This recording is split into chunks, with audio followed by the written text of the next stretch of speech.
Welcome back to Wisconsin Family. We're here at Steinway and Sons over on the west side of Madison, and I'm really excited to be talking with owner Ben Garber. How are you, Ben? I'm good. How are you? Great. Thanks for having us again. And we always learn so much by coming here. And I want people that, right off the bat, I want people to know that this is a locally owned store. Yes, you use the Steinway brand, but you are here in Madison, Wisconsin, and so you are truly a local owner. We are it. We're a very small business with a very few people taking care of pianos. There you go. There you go. So we've talked a lot about the products and things that you have to offer here in the past, but I'm kind of curious to know your why, how you got started in pianos, what made you interested, and where you got your start. Yeah, it's a good question, right? I mean, pianos are great instruments, but they've been around for a long time, and they may not have the cachet of some new technology, right?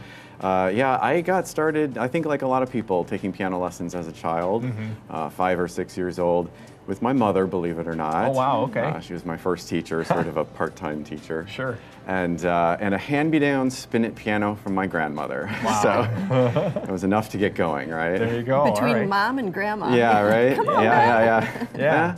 I think I liked it. I mean, everybody wants to start. I hear that a lot from students. But then the question becomes, do you stay in it, right? Right. So there were many times in my life I think I wanted to do something else. Right. And then I got pulled back, right? Right. In high school, I probably was about done with piano. Yeah. And then I became the choir accompanist. So then it was a That's identity. a pretty big jump. Right.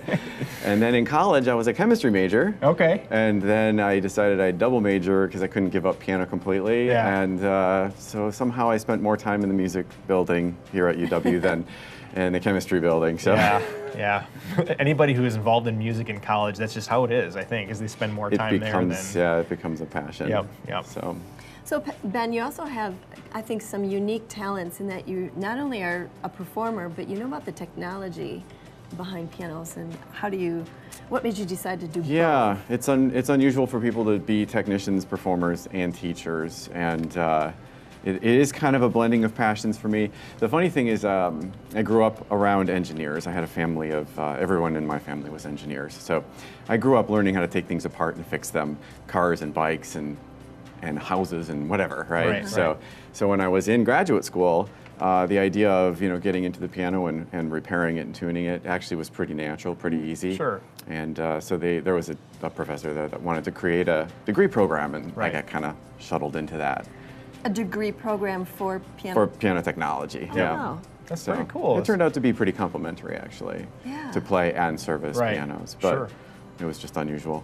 I would think that would enhance just everything, your overall experience. If something's not sounding right, you have that ear for it. It does. It's such a full-time discipline. I think that for somebody to commit that much time to learning about how to repair and tune a piano, they have to take it away from something else, right? Right. So. Yeah, absolutely.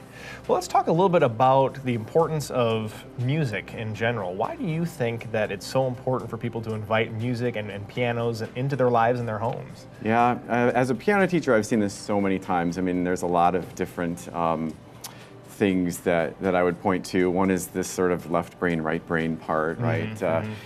Studies are showing that we've done so much left brain work for the last century, but we're actually seeing a tip towards wanting to see the big picture and be more creative. And really music does that so well for students. And I've been teaching for 26 years now, and I've seen the results in these kids, right? How amazing they grow up to be. Yeah. And it's, playing music really is kind of, I've heard it said that playing music is really the perfect marriage between left and right brain. Yeah, it really is. And the longer you do it, the more that becomes true.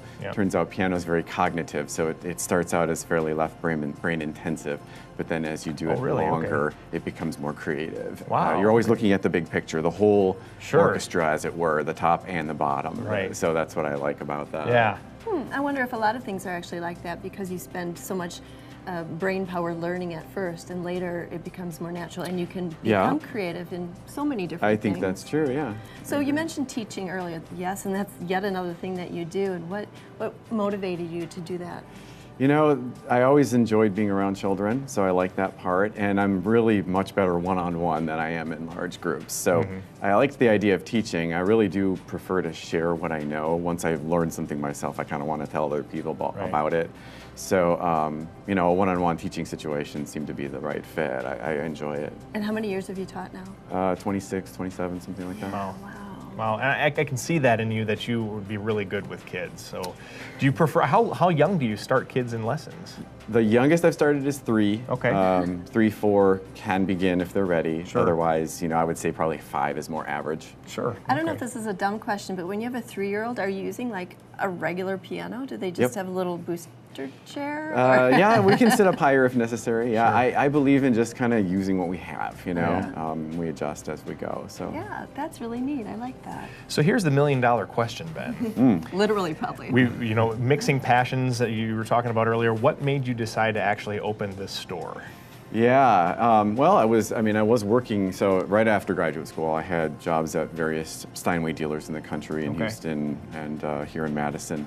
And I was doing a lot of tuning and a lot of teaching, and then I got a position here where I was doing sales as well.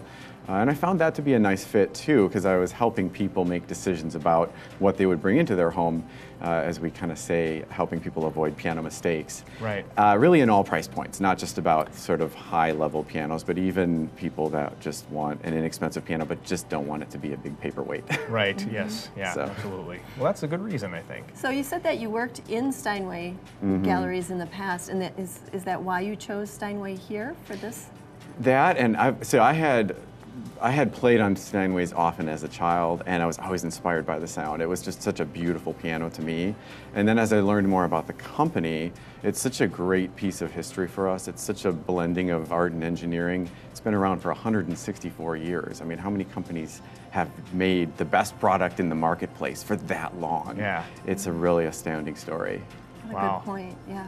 So, but we got about a minute left, but I want to make sure that our viewers know how they can start piano lessons here at the Steinway store. What are the steps? Is it call, email, Yeah, web? call or email. We always do like a free meeting to help people understand what the process is like, ask questions, and sort of point them in the right direction, let them meet maybe a couple of teachers if they want to try some things out.